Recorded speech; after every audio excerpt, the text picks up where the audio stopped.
Hello नमस्कार, welcome to bun maska. मैं कहानियों का सौदागर और आज फिर एक नया सौदा लाया हूँ कहानी के तौर पर। सौदा है तो लेन देन तो होगा ही। मैं आपको दूंगा एक कहानी और बदले में लूँगा आपसे आपका वक्त। कहानी के चलते चलते आपको एहसास तो हो ही जाएगा कि सौदा फायदे का रहा।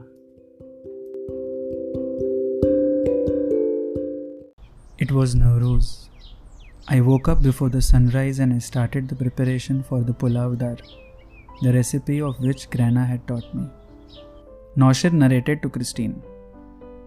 Over the period of time, I had learned to cook various recipes from Grana, mostly Parsi cuisine, my personal favorite being the hansak. That day was special not only because it was Nowruz, but also because Aabha was going to visit us after a very long time. Grana and me both were very eager to meet her. I was going to propose her with a ring that Grana gave me, her own wedding band.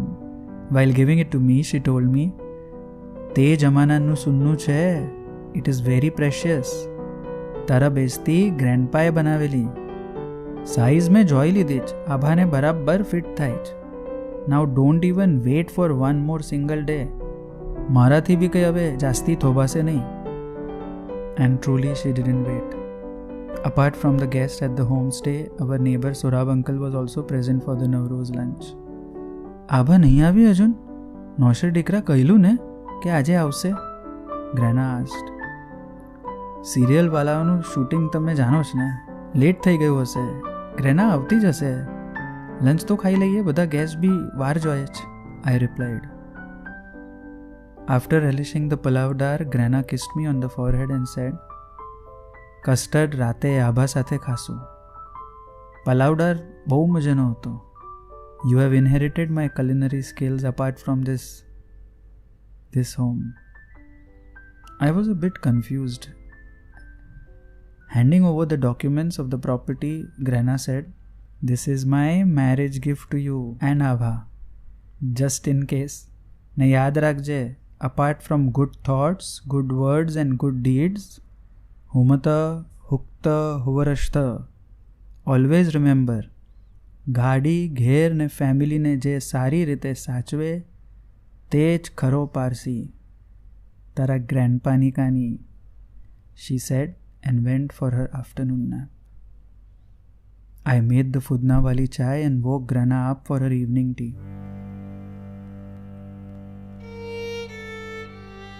But she had left on her onward journey beyond the horizon, and left me alone here on the other side of it. Aabha never came that day. I was hurt, broken, and Aabha was not there for me. I had learned early in my childhood, whenever I needed someone to be around me the most, no one would be there for me. I felt like the 11-year-old Noshir again, lonesome in my bed with only Grana's tales of mystique. As a child, I had found solace in those glorious tales. If they were myth or not, Grana could never tell, but for me they became real. The guests shifted to another property on my request.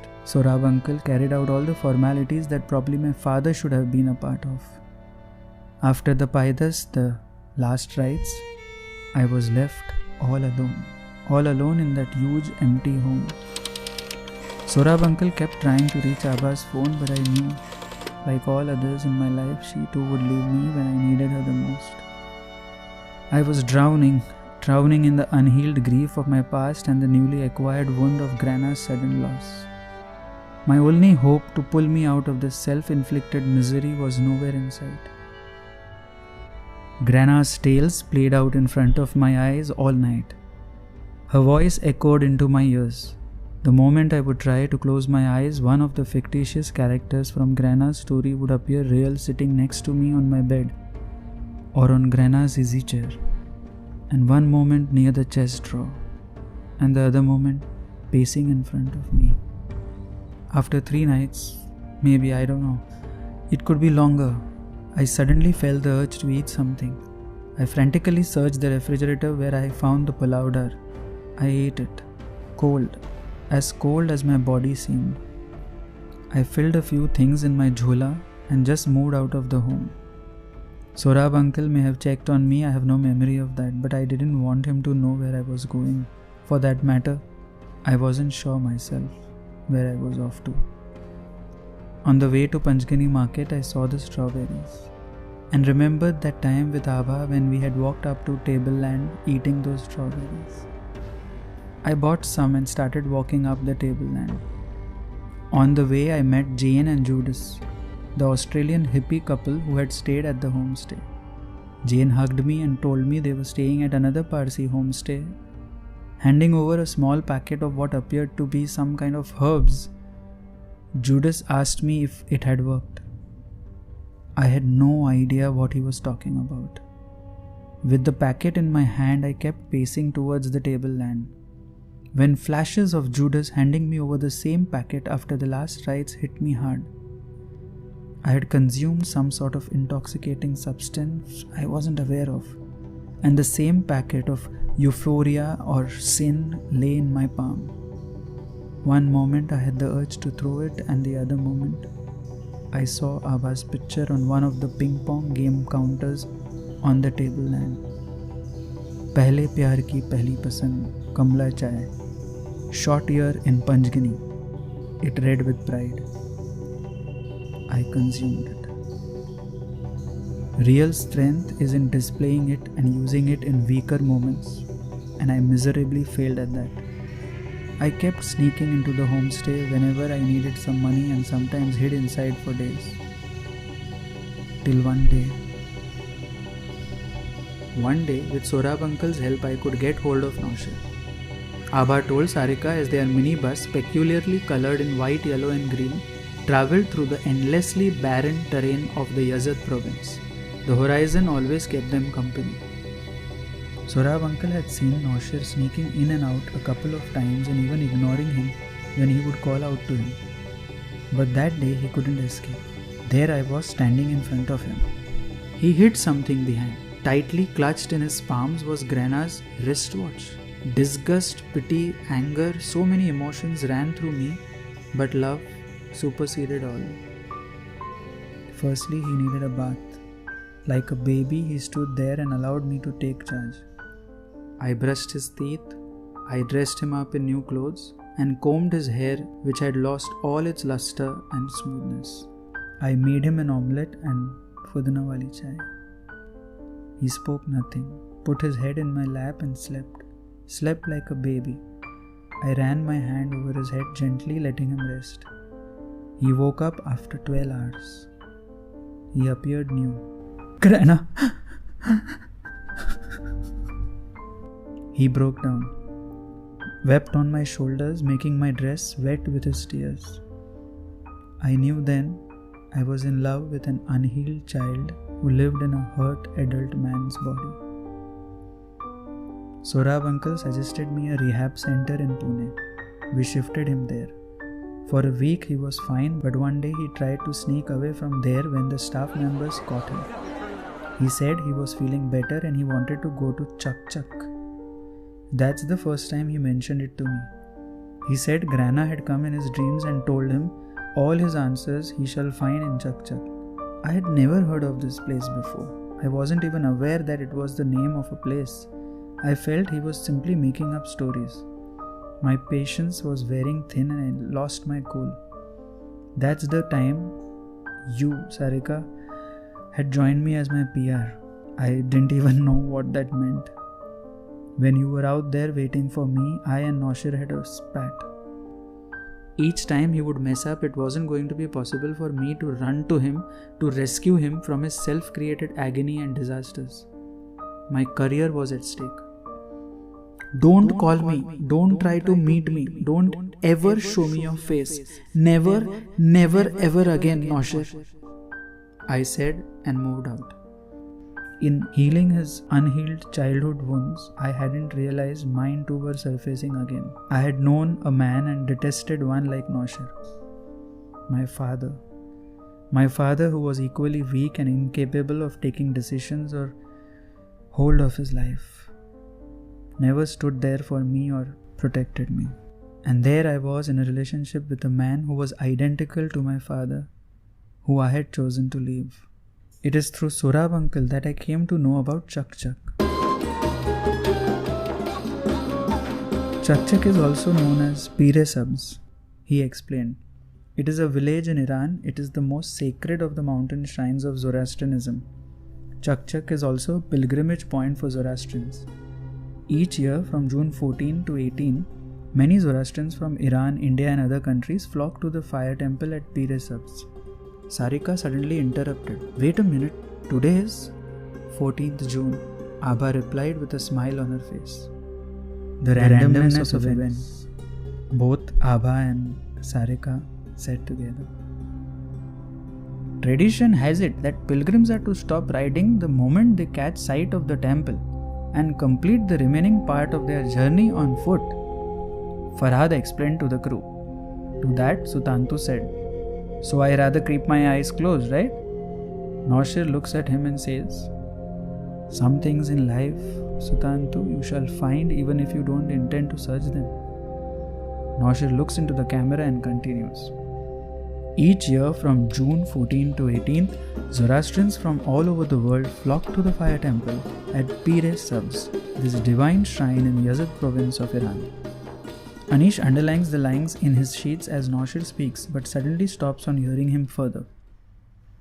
The eternal flame illuminates not only the body but the mind and soul too, just as true love does. Love that transcends any man-made boundaries of kingdoms, regions, countries and continents. Love that transcends months, years, ages. Love that is forever, beyond the mortal world, in the same realm where the very existence of a creator resides. A realm which is like the perpetual light of the sun, the eternal warmth and luminance of the Atash, which may not be visible to the human eye, but forms the core of every grain of the human existence. Sutantu, Anish, Christine, Farhad, mesmerized by his words, keep staring at Noshir. Vasu forgets to say a cut. A minibus, peculiarly colored in white, yellow and green, moves past them. Noshir's eyes for a moment turn to someone at the window seat of the bus. Only a glimpse of a white scarf tied to someone's hair, face not visible. Anish, amazing lines! Vasu compliments him and without waiting for his response moves towards Noshir. Anish replies, Those weren't mine. Only Christine hears it. I thought so, she says. As they move in their van, Sutantu asks Farhad, How far are we from the shrine? There, he points out to him. Everyone turns to see it. Farhad stops the van suddenly. Sutantu, now we have to walk, Noshir says, picking his jhola and leading them. Trying to catch up with Noshir's pace, Christine joins him. Noshir narrates further as they walk up to the shrine. The second time I ran away from the rehab in Pune, I walked and walked and walked for miles till I came across a huge banyan tree where a village panchayat board pointed to two directions. One read Ungaon and the other Panchgani. Don't call me, don't try to meet me, don't ever show me your face, never ever again, Noshir. Aabha's voice echoed in my ears. I knew how important her career was for Aabha. I knew she had done her best to hold on to me. I knew I couldn't go back to the homestay. I had betrayed Aabha's trust and Grana's too. If there was someone who could take me out of my own misery, it had to be me. I needed that time. Looking at that huge banyan tree and the two boards, I chose to walk on the path that led to Ungaon. A path that I was sure would never meet Aabha's path. That is where I met my three Majai, Sutantu, Vasu and Anish. From then on, I just followed the star being the clues that life threw at me. All those tales that Grana told me in my childhood, some I shared with Parvez, your bossy. He thought I was some kind of a storyteller. All I was doing is simply using all the treasures I had inherited from Grana. But somewhere in self-sabotaging myself, I failed to identify her wisdom that lived even after her through me. Life had offered me an opportunity in disguise of a loss, and when it was time to tap on that wisdom, I had failed miserably. Noshir shared. The Khakshir seems to be doing the trick. Jesting, Christine said. Khakshir, yes. Smirking, Noshir added. I had a guest from Iran at the homestay in Panchgani. His name was Majid. He, his wife Dilnawaz and their two children Ashu and Ahu, they had shared about Khakshir. Christine chipped in. And all the other things that, completing her sentence, Noshir added, that I must have blabbered. Were they withdrawal symptoms? Christine asked. Maybe not. I have been clean for months now. I don't feel the craving or need for it anymore. Walking behind them, Sutantu asked, is it only me or is everyone feeling that the more we walk, the farther the shrine moves? Mystiques of the mountains. Together, everyone replies. Suddenly, Noshir's eyes catch on the minibus, peculiarly colored in white, yellow and green, parked at the foothill. He starts walking ahead of everyone. Christine feels him moving away. A tear rolls down her eyes and falls on the hot ground, which evaporates and disappears immediately. And so does Noshir. Aabha is rehearsing her lines outside the shrine. Just when the director calls her, Aabha, the priest has granted us only 45 minutes. You got to get these lines perfect.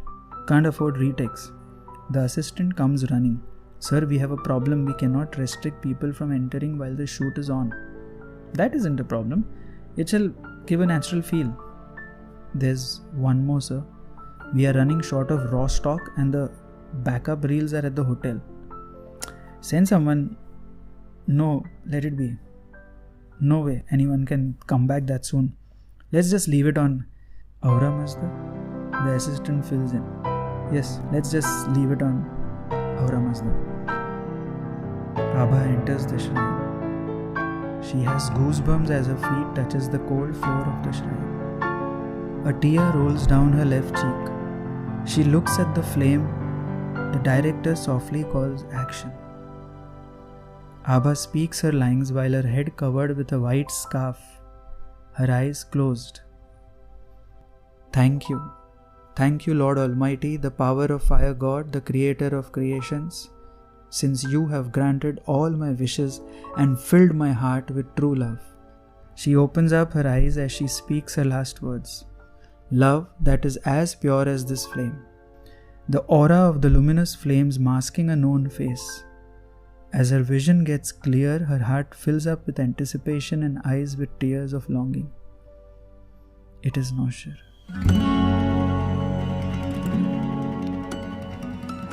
Noshir sees her through the flame and moves around slowly to reach her.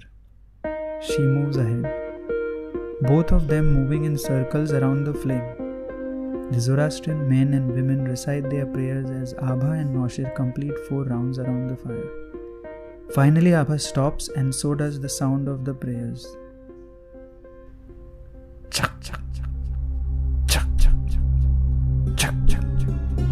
Chak chak chak. Only the sound of the water dripping in the cave which houses the shrine can be heard.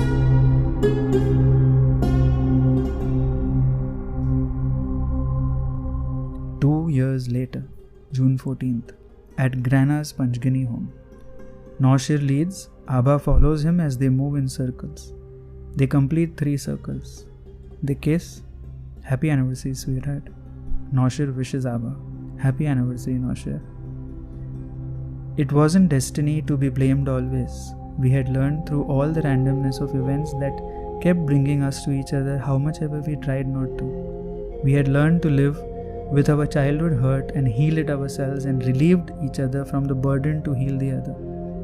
I had learned to make decisions and reviving the homestay was mine. Aabha had learned to see me for what I was and not a reflection of her father.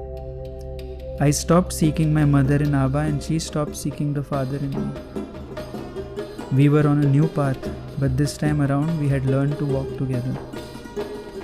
Aabha is still known for Kamla Chai in Panchgani, but won a national award for her performance in the bilingual Chak Chak, the Saga of Love. I love cooking for the guests who come from all different parts of the world, some from Iran as well. I share Grana's stories now in what I call the mystic nights at the homestay. And he continues to write Hindi poems. Aabha said to the guests at the homestay during one such mystic nights. I think it is his way to proving to the world that Parsis can write Hindi poems too. And now let me prove it to you. This is a poem, a Hindi poem Noshir gifted to me on our 2nd anniversary today. काची माटी के टूटे गुड्डा गुड्डी, रचाए शादी झूठी झूठी। फेरों के वचनों का बोझ इतना भारी, क्या करे छोटे से गुड्ढा गुड्डी। सिर्फ 7 फेरों का बंधन नहीं है, खोखले वचनों का मेल नहीं है। जन्मों जन्मों तक की ना सोचो, ये काम बड़ा है भारी। क्या नहीं करना है हर कोई बताए, पर क्या करना है गुड्डे गुड्डी कैसे जान पाए।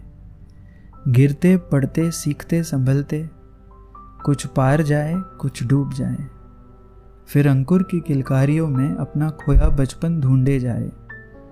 कच्ची माटी से फिर टूटे गुड्डा गुड्डी, खंडित गुड्डे गुड्डी बनाए। जिंदगी की परीक्षाओं की आग में जब माटी पकती जाए, तब जाके गुड्डा गुड्डी अग्नि की आंच का मतलब समझ पाए। छोड़ जमाने की लिखी पढ़ी, छोड़ रिवाजों की घसी पिटी। जब गुड्डा गुड्डी नई माटी से नया घर बनाए, तब जाके 7 वचनों का सही मतलब समझ आए। So do you want to clear the air for the media? It shall make a great piece of news. Aabha asked Sarika. I think it shall make a greater book. What say? Sillu Wadia, the Parsi novelist. I was a PR before you. I could ask her. Sillu Wadia is my Bapai Mami, and this book that I read from is the original manuscript of Aabha and Noshir's story. It never turned to a book, but who was to know then, when Aabha and Noshir had to reach each other over a trunk call, that there could be a day in future when their story could be turned to a podcast. Simply the randomness of events.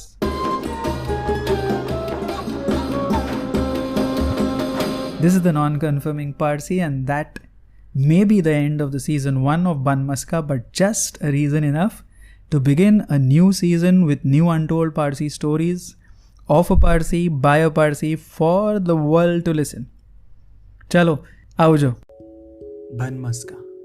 Untold Parsi stories of love, heartbreak, pain, grief, happiness, laughter, tears and triumph. This is the non-confirming Parsi and you are listening to Ban Maska. Kisse, kahaniyan, bas. Stories of a Parsi, by a Parsi, for the world to listen.